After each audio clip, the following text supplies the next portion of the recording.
Ethiopia. In recent months, the East African nation has seen the worst unrest in a decade, with reports of some 200 people killed. Amid a booming economy, members of the Oromo ethnic group, which makes up a third of the population, have taken to the streets calling for equal rights. They've long complained of discrimination by the government. Simona Foltien reports. Everywhere you turn, construction dominates the skyline of Addis Ababa. The booming capital is a sign of Ethiopia's double-digit growth. But many members of Ethiopia's Oromo ethnic group feel they aren't benefiting enough from the country's development. They see the expansion of the city into surrounding Oromia region as a threat to their existence. 3 years ago, this family was forced to sell most of their land to the government to give way to the sprawling capital. We want the government not to take away our property. The money that we get in return for the land they take does not benefit us. Our life depends on this land, and it is the cultivation of the land that we benefit from. Wagi was paid only around 2,000 euros as compensation for the land. He only has 2 hectares left, too little to sustain his family. Because we don't have much land left, some of my children are just working as daily laborers. But the money they make is not enough, and we are struggling to get by. In January, the government announced it would halt the master plan that governs Addis Ababa's expansion into Oromia. But the family still fears they might lose their remaining land. The government has all the power. They can confiscate our land anytime. We can't do anything about it. Land is only one of many concerns of the Oromo people. Many also blame the Amhara and Tigray-dominated government for curtailing their rights. For one, the ruling party hasn't recognized Afan Oromo as a federal language alongside Amharic, even though it's the country's most widely spoken.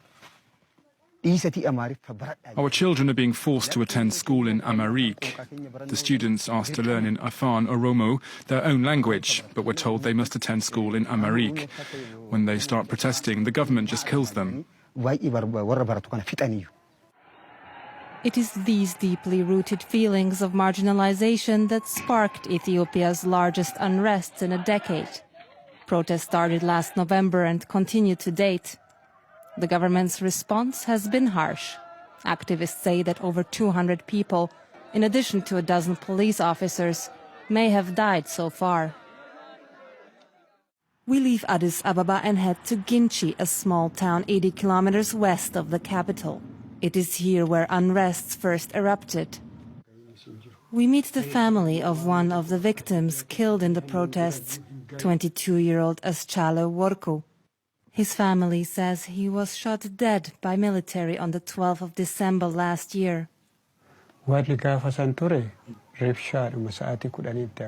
The day my son was shot, it was in the afternoon. The military came and began to disperse protesters. There were a lot of soldiers and they opened fire on the crowd. When my son was shot, his friends tried to take him to the hospital, but the military wouldn't let them.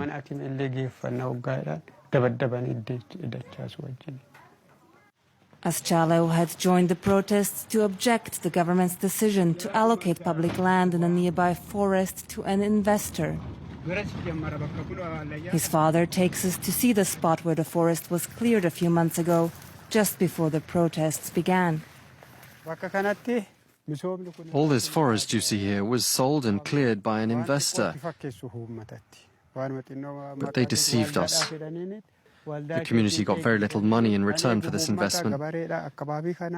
God knows where the rest went.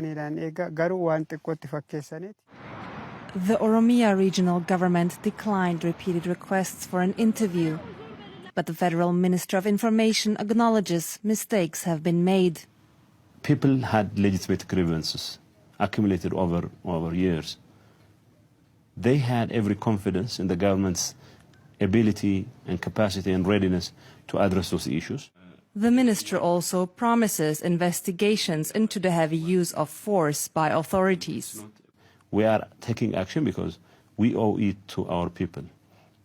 Already the regional government has been reaching out to people who have lost their loved ones as a result and making amends. But many Oromo are unhappy with the government's response so far. Seifu Tura was allegedly shot dead by security forces in December. His family says no government official has come here to investigate the matter. Instead, they accuse authorities of intimidation. The government has not yet stopped killing or harassing the people. Everywhere you go now, you find a dead body. There's no peace at all. They are still looking for people to take them to prison, or if they like, they just kill them. The heavy-handed approach by security forces has further fueled anger among the Oromo. Many are now speaking out in a country where public dissent is rare and are determined to continue until their demands are met.